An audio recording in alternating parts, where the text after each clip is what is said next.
re-release Solo in December. Just because. I want a double feature. I want Solo and then Mary Poppins Returns right there. Oh, I'd do that. That trailer, what? That was kind of cool. Was that not the most well orchestrated, or I mean, like the music, the score in that trailer?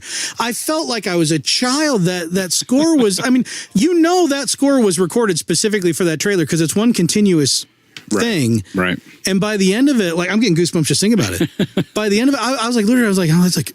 I didn't even like Mary Poppins. I wasn't that familiar with Mary Poppins when I was a kid. Sure. So it's not just a nostalgia thing. Right. That was some of the best trailer music I've ever heard in my life. I like how Lin-Manuel Miranda, the really crappy Dick Van Dyke accent going on. Yeah. That was really funny. Oi, I'm Cockney, mate. Oi.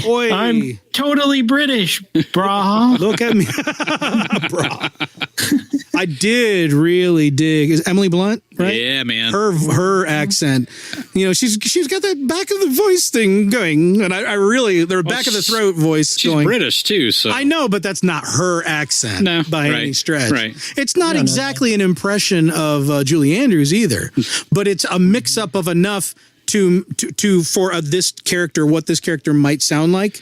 She seemed to embody it very well in that trailer. She did. She held herself so well. She had that kind of like school marmishness, but yet like clever, like mischief about her. In that little scene, she looks in the mirror and then she's checking herself out. Her mirror image is checking herself out as she walks away. That's pretty good. So good. Yeah. And this probably isn't going to be the last trailer that we talk about in this episode. No, probably not. There's so many good movie trailers that happen. There might be others. So. Captain Marvel, guys. Yeah, I know. Punching old ladies. Yeah. I could watch that all day. Punch those old ladies' butt good. Take it right in the face. Yeah. I don't know anything about Carol Danvers other than what I've read in posts that go, everything you need to know about Carol Danvers. I'm like, all right, because I'm right in the front of that line. I have no idea. Well, she's originally the most powerful mutant alive. Yeah. But she's not much of a mutant, I guess, in this one. Because they can't, or can they? I don't know. Nope. She just fused with Jude Law. Yeah. And then Rogue took her powers for a while. That's why people might know that. That's why Rogue can fly and is super powerful, like super strong. Mm-hmm. She permanently absorbed those powers from Carol Danvers. Yep. When she was still in the League of Mutants, or League of Gentlemanly Villainous Mutants. Hellfire Club. Yes, the Hellfire 7. Hellfire Brigade. Yes, them. Kevin Bacon. Are you guys excited for that movie? Because that trailer did not make me excited at all. The only reason I'm excited for it is because, the hot thing lately, of course, everybody was obsessed with doing movies that take place in the 60s, right? For a long time. And then even like Mad Men on TV, right? And then there's in the early aughts, there's a lot of stuff about the 70s. And now the new trend is everybody's doing shows and movies that take place in the 80s. Yeah.